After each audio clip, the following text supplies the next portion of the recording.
This week on Tech It Out, we show you smart glasses built specifically for blind people.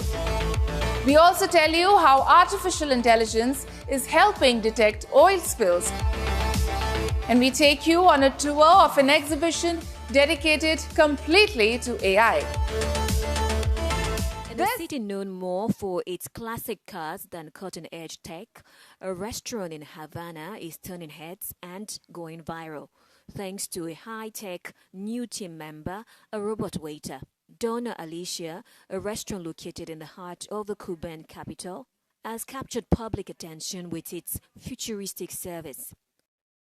The robot is going to come here and bring me the food I ordered. This is like the movies. The robot does everything. It brings me food. It says thank you. I reply, you're welcome. The novelty has helped the restaurant attract curious locals and international visitors alike. Sometimes I'm so very tired. I cannot communicate another Cubano. So music or something, and just a touch panel, right? I can take everything. Despite frequent power outages and limited access to advanced technology, the eatery made a bold move to modernize, gradually integrating digital tools into its customer experience. It was an interesting idea to bring a robot to Cuba. It has allowed us to get to other type of customers and surprise them because it's something new. While robot wait staff are increasingly common in countries like Japan and South Korea, they are a rarity in Cuba where technology innovations often face infrastructure hurdles. In a landmark ruling, the UK Supreme Court has said that the legal definition of a woman excludes trans women. The unanimous decision has prompted a polarized reaction in the country, with some celebrating the move as a way to protect single-sex spaces. Others have expressed worry for the future of trans rights in the country. The court did reaffirm that the country's anti-discrimination laws still protect trans people. All right, moving on. Forget family trees. Elon Musk is apparently cultivating an entire forest. Musk, who is planning to one day colonize Mars. It might not be long before the world gets to witness a daycare on the red planet with only Musk's offspring. According to a Wall Street Journal report, Elon Musk is attempting to create a legion of children. The aim is to have as many children as possible. The reason? Musk believes that declining birth rates pose an existential risk to civilization. According to the report, Musk is actively using X to solicit potential mothers and going as far as suggesting surrogacy to speed up the procedure. Musk's ambition to establish a sprawling dynasty was brought to light when Ashley St. Clair, social media influencer and mother of his 14th child, revealed he offered her a $15 million lump sum and $100,000 in monthly child support in exchange for her silence about their child. St. Clair revealed that she ultimately declined Musk's offer. The Tesla CEO is confirmed to have fathered at least 14 children with 4 known women. This includes influencer St. Clair, singer Grimes, Neuralink executive Siobhan Zilis, and ex-wife Justin Musk. It is believed the true number of Musk's children is much higher than what the public is aware of. Siobhan Zilis, mother of 4 of Musk's children, reportedly holds a special status among all the mothers. Zilis has been publicly there alongside Musk at several high-profile events, including meetings with the Indian Prime Minister and also a pre-inauguration dinner for global leaders and tech executives. The Wall Street Journal report also mentions Tiffany Fong, a Japanese cryptocurrency influencer. Fong reportedly received a direct message from Musk on X asking whether she would be willing to mother his child, a proposal that she declined, citing a desire for a traditional family. Meanwhile, Musk has reacted to the report on X, suggesting that TMZ, a gossip website that reports on stars, is better than the Wall Street Journal. We are staying on top of breaking news out of Florida. 2 people are dead, 5 others injured after a shooting on the campus of Florida State University. Thanks for being here with us. I'm Simone D'Alba. And I'm Leslie Foster. We just got an update from police about 90 minutes ago. And as Jacob Murphy reports, the suspect is the son of a Florida sheriff's deputy. Multiple agencies, including Florida State Police, rushed to the campus of Florida State University in Tallahassee after reports of an active shooter. A gunman opened fire on the main campus of Florida State University in Tallahassee, shooting multiple individuals. This video captured students running across the street as the chaos unfolded at the student union around noon. People started rushing to the back and everyone just started running out of the student union. About a minute later, we heard about 8 to 10 gunshots. An active shooter alert was sent out and instructed people to stay away from all doors and windows as many students sheltered in place in classrooms. We got the desks and started piling them up against the door. We try to get the bigger desk, the main desk, the presenter's podium against the door. This father rode a service elevator with 50 others to try to reach safety. The doors open and, 2 officers were there, guns drawn, yelled, "Did you see anything?" We're like, "No." CBS News Miami reporting a suspect is in custody after being shot in an exchange of gunfire with police. Several victims are hospitalized with injuries, including one in critical condition. FSU police responded immediately, engaged, neutralized, and apprehended the shooter. 2 victims of deceased are deceased. President Trump reacted to the news from the Oval Office. It's a shame. It's a horrible thing. Horrible that things like this take place. All classes and events are canceled at FSU for the remainder of the day. Jacob Murphy.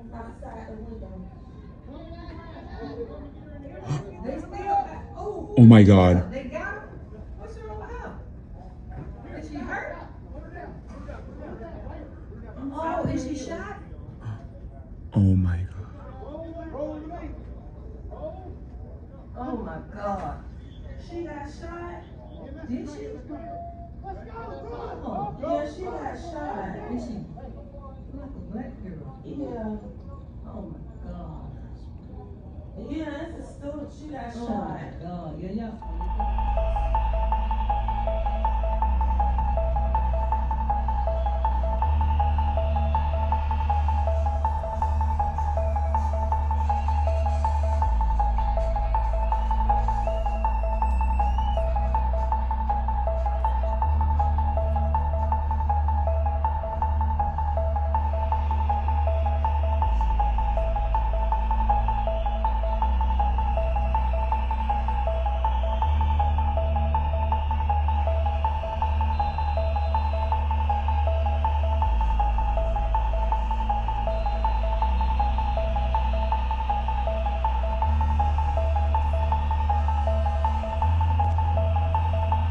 After years of civil war and humanitarian crises, Syria might finally be free of its debt.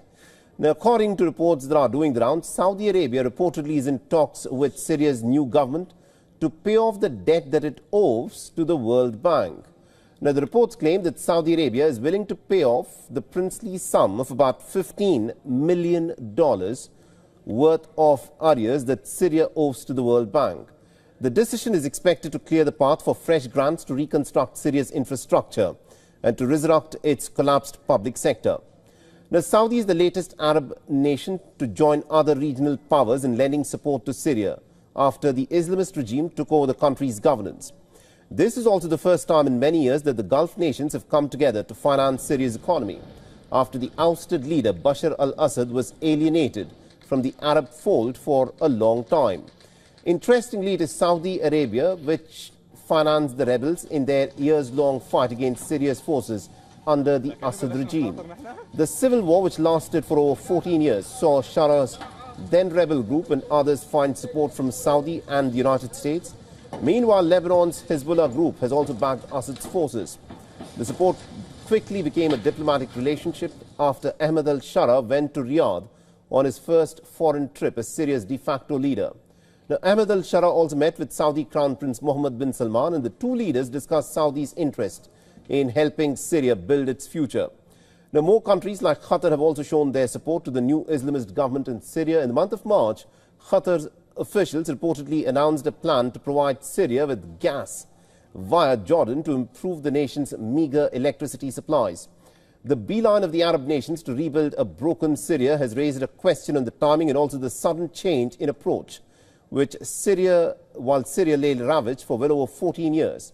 Why were some of the richest countries in the region not willing to pull it out of the humanitarian crisis until there was a change in the political leadership?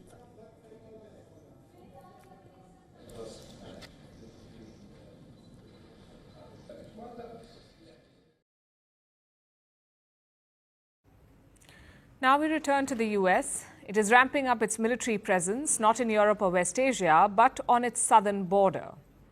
The US Army is being deployed on its own soil. The Trump administration is bringing out all the hardware. We're talking about battle-hardened troops, special forces, spy planes, armored drones. Donald Trump has issued strict orders. Only the Army will control the southern border. Do you know how many troops we're talking about? More than 10,000. This includes 7,000 Marines. These are soldiers who once fought in Iraq and Afghanistan. They are now patrolling America's southern border. They have gone with the Stryker armored vehicles. These are basically mini tanks. 50 of these have been deployed and more are on the way. These are meant for offensive roles, like striking and surveillance. They can detect a mouse from a mile away. Basically, these are vehicles and troops meant for war. Trump has deployed them to the American border, along with high-altitude drones, which can track human movement from far away. The idea is to secure the border, both from land and air. The scale of the deployment is already massive, but the White House wants more troops. President Trump says only the Army can secure the border. But why is he doing this? Apparently to control illegal immigration.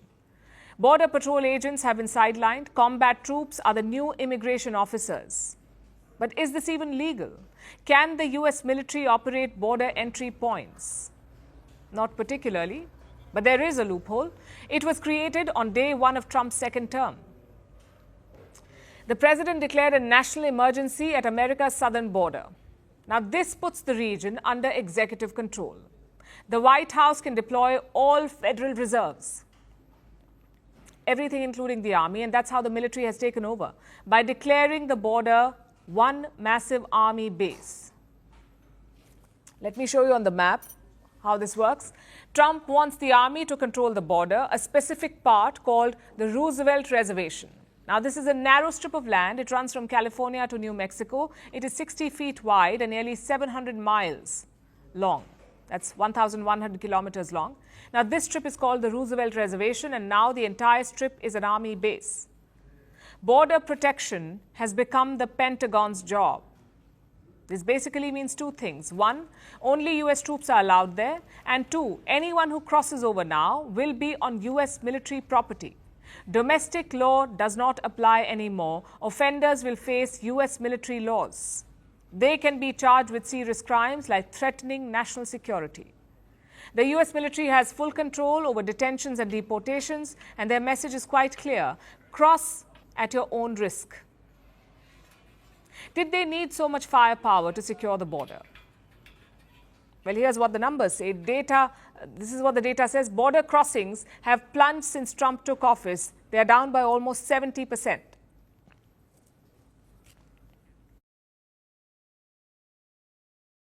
So why is Trump increasing military presence? Because border politics wins votes. Republicans are worried about the midterm elections next year. These are held in the middle of a presidential term, hence the name midterm. Trump's party feels that tariffs will hurt them. So how do you garner support? By flexing military muscle. And this is Trump's go-to strategy. He did this in the first term as well, by constantly talking about a wall. You may remember that. Trump wanted to build a wall along the Mexico border. Well, he was president for 4 years, and now he's president again, but that wall is still not complete.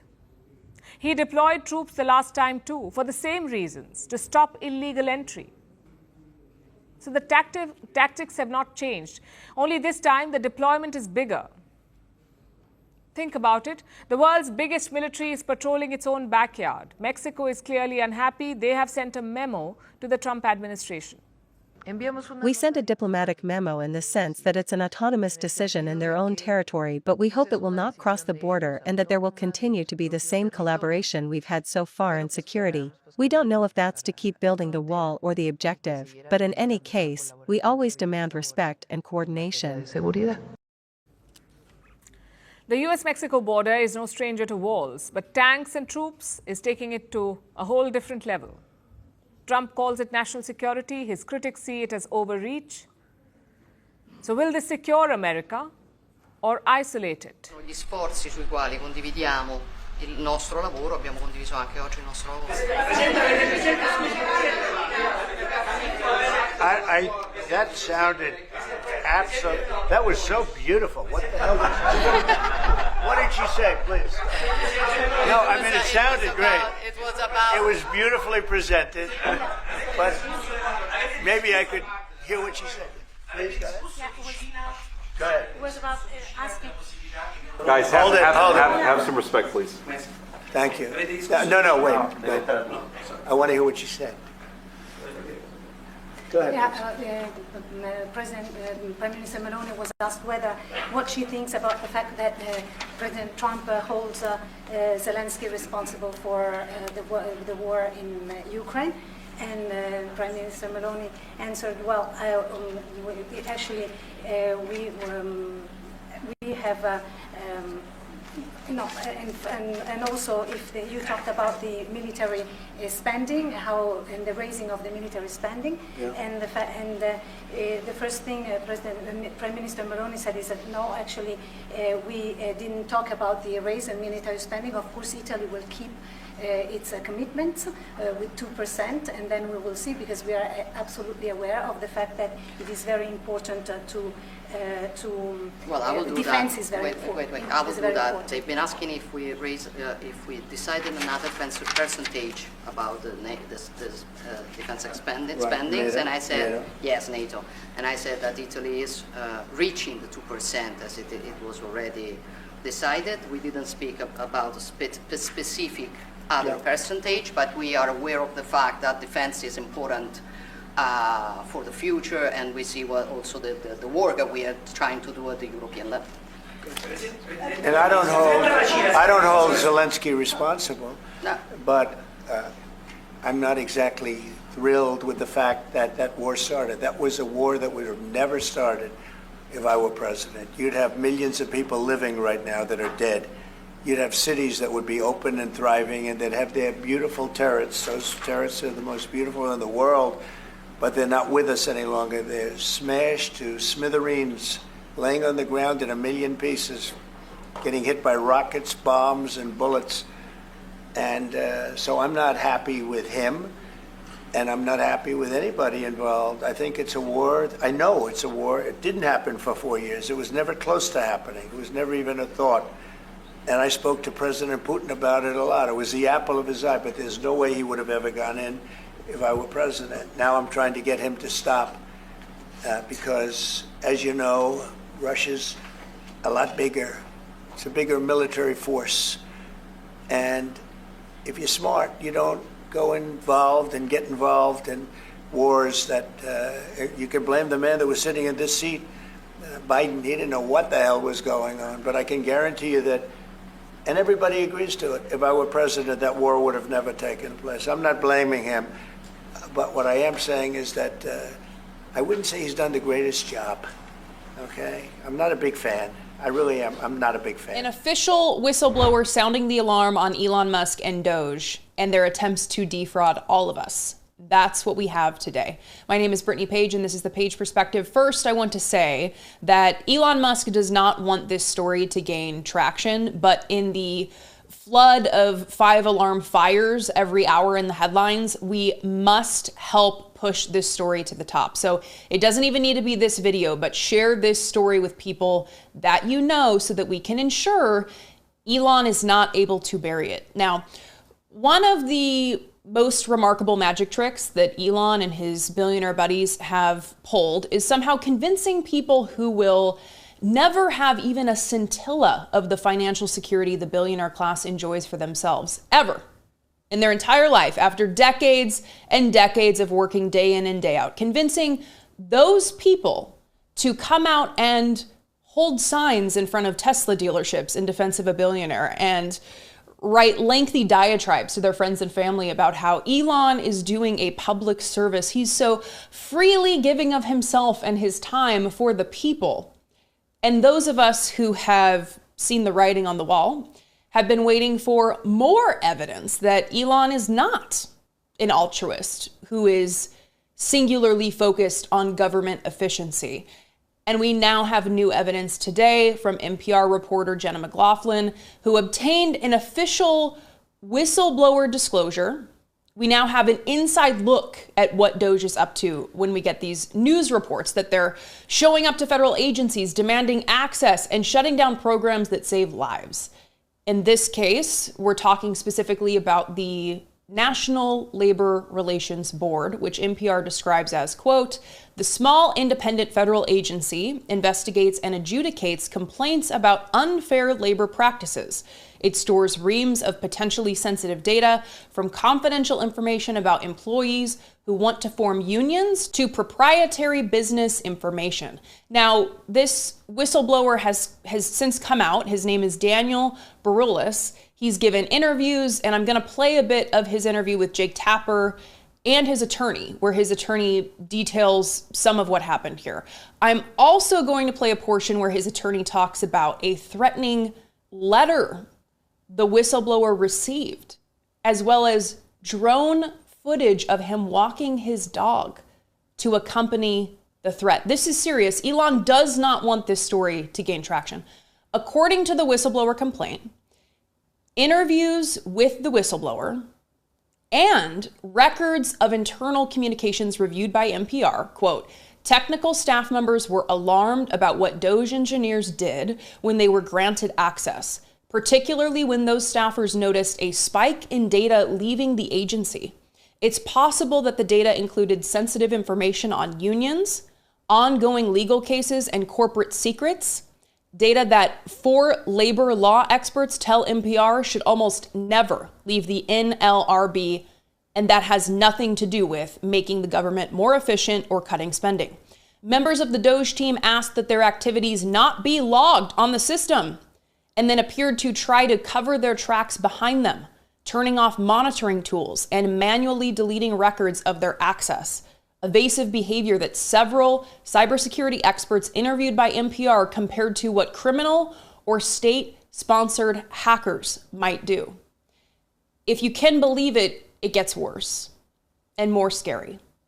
And this is because employees with the NLRB were particularly concerned with what they started seeing, these login attempts that they started seeing just minutes after Doge arrived from an IP address in Russia. And this is where I'm going to pass it to the whistleblower's attorney to outline 2 key issues that we need to focus on here. There are 2 data points that I want to point out that should give everybody pause. The first thing, what Dan witnessed, was that within 15 minutes of Doge employees creating user accounts, i.e. usernames and passwords, within 15 minutes of those accounts being created, somebody or something from Russia tried to log in with the right username and right passwords, that is to say, the right credentials. And that happened over 20 times. The second data point, which is really critical, is that Doge has also been using Starlink as a means to exfiltrate data. What that means is that, from our understanding, that Russia has a direct pipeline of information through Starlink, which means that anything going through Starlink is going to Russia. We also know that this is not unique to the NLRB. This is happening government-wide.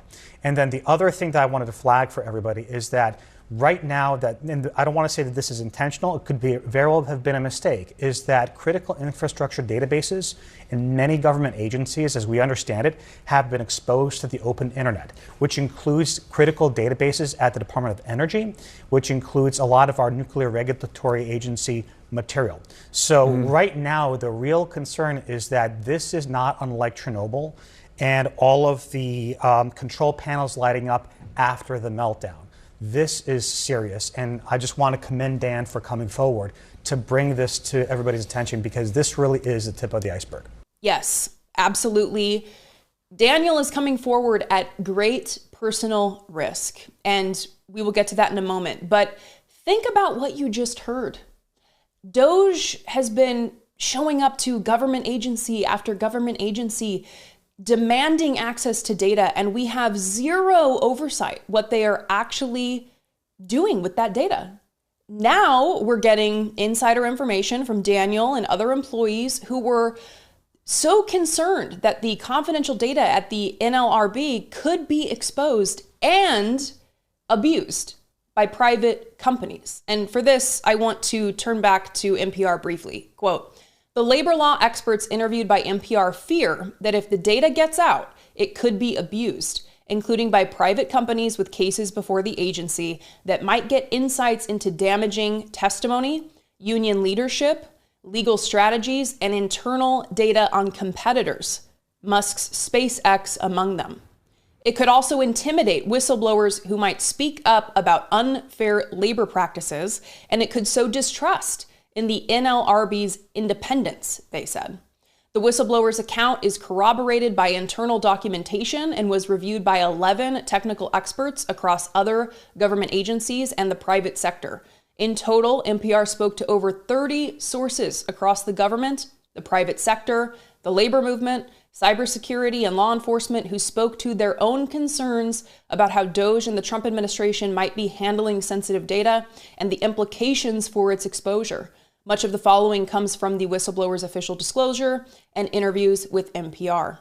So this is very well sourced, and while the acting press secretary for the NLRB is responding to this reporting, denying that DOJ was provided access to its systems and data and that an investigation took place already, the reporting is clear to note that there's evidence that's not true. Forensic data, records of conversations, you can't just deny the evidence. But like I said, Daniel is coming forward at great personal risk. And I want you to hear from Daniel and his attorney because it's described in the NPR reporting, but let's hear about the personal threat taped to Daniel's front door directly from the source. The message was clear, although poorly constructed. It was to stop looking, stop reporting. The pictures were of me walking my dog from above. Basically, a satellite photo? No, it was actually taken by a drone.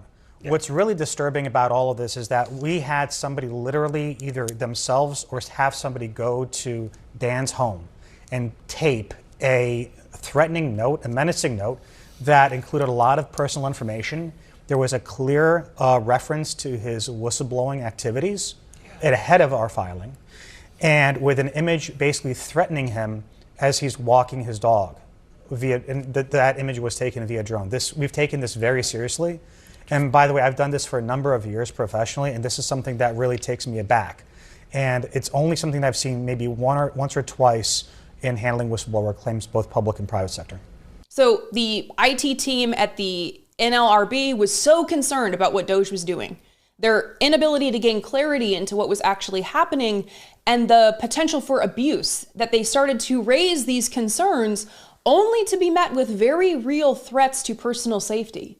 And there's no other way to read this. The threat is designed to silence this whistleblower and anyone else, to prevent him and anyone else from coming forward, to prevent him from making noise.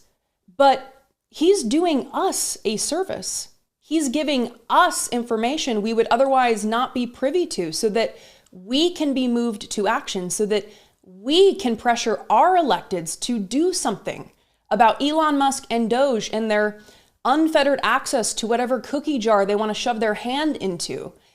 This is certainly not the last we will be hearing about these issues, especially given Daniel's attorney's statement about how he's heard concerns from other agencies. And we know DOJ has been hammering through agency after agency, surely doing more of the same. Please take time to share this story because we cannot let it get buried.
Madonna. Mai vista una roba del genere.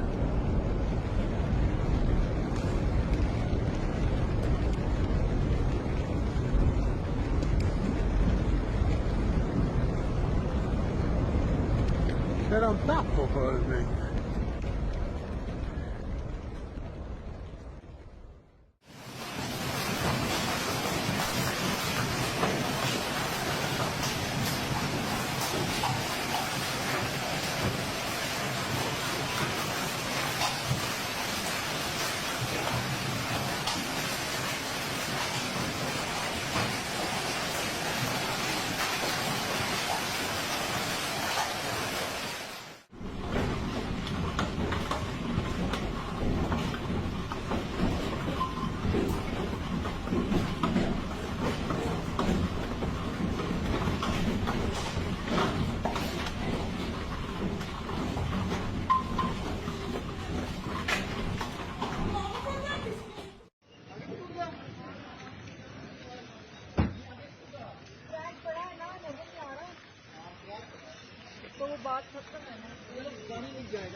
La Margarita, brother, se está viniendo en la montaña abajo, qué hijo de puta.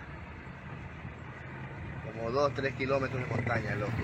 Está corriendo todita la carretera hacia las casas. Esta gente por acá está evacuando ya.